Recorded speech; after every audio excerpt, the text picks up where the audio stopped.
हे माई शिवा के गढ़ लोग करत सिंगारवा शिव बनी दुल्हाया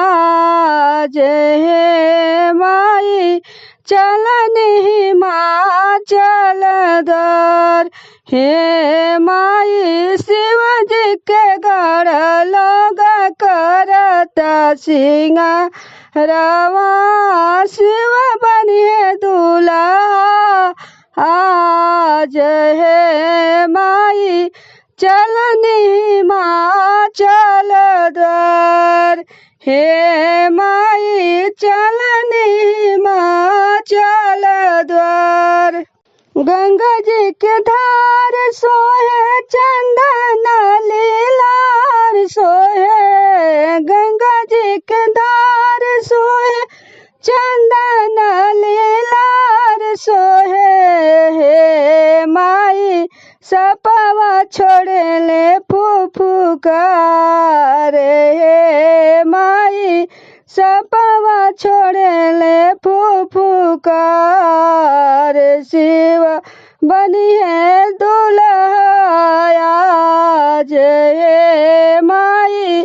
चलनी माँ चल द्वार हे माई चलनी माँ चल द्वार। कंठ में गरल सोहे ढारे बागस छाला हो कंठ में गरल सोहे ढारे बागसाला हो मुंड के माला गले हार सोभे हो जटा के मुकुट पेनी सरफ के मऊरी हो जटा के मुकुट पेनी सरफ के मऊरी हो चल ले माँ चल द्वारे हे माई चल ले माँ चल द्वारे हे माई सरफा छोड़े ले फुफुकार हे माई। शिवजी के गाना लोग करत सिंगारवा हो बाबा दूल्हा सरकार हे माई बाबा का दूल्हा सरकार हे माई। कंठ में गरल सोहे डारे बगछाला हो मुंड के माला गले शोभेला हार हो हे माई जटा मुकुट पेनी सरफ के मऊरी चल ले माँ चल द्वार रे माई सरफ छोड़े ले फुफुकार। साप के कंगन साप के कुंडला साप के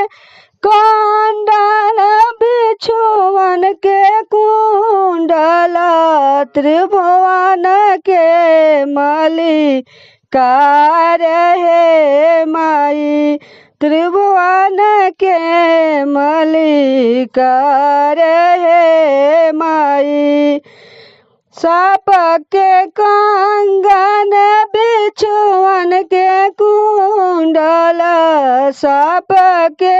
कंगन बिछुवन के कुंडल त्रिभुवन के मालिकार हे माई सरपा छोड़े ले फुफुकार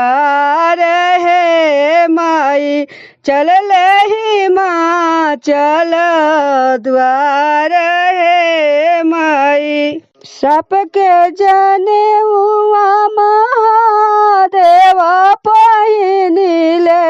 सबके जने हुआ महादेवा पहिनीले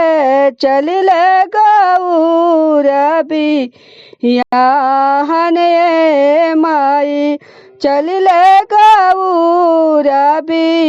याहन ये माई सरफा छोड़ेले फुफुकार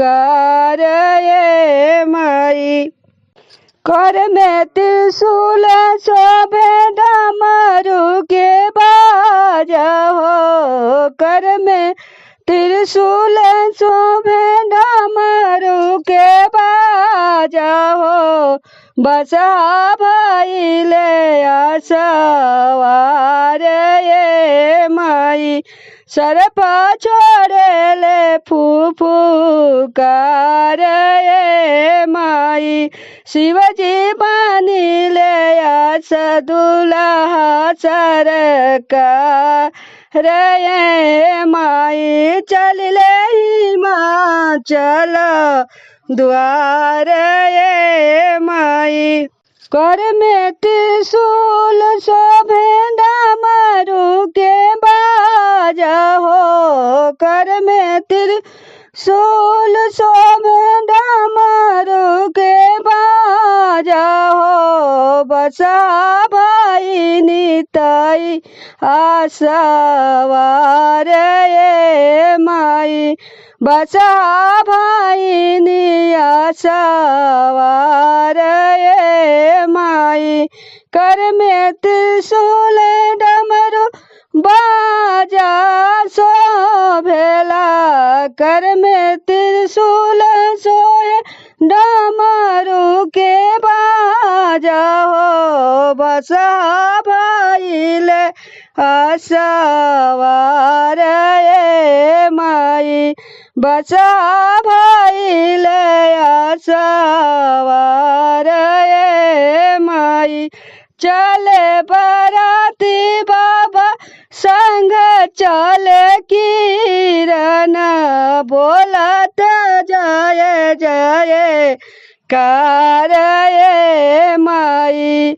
सरफा छोड़ेले फुफुकार ये माई चलने हिमाचल द्वार ये माई गंगा जी के धार सोहे चंदन लीलार सोहे सरफा छोड़ेले फुफुकार ये माई सरफा छोड़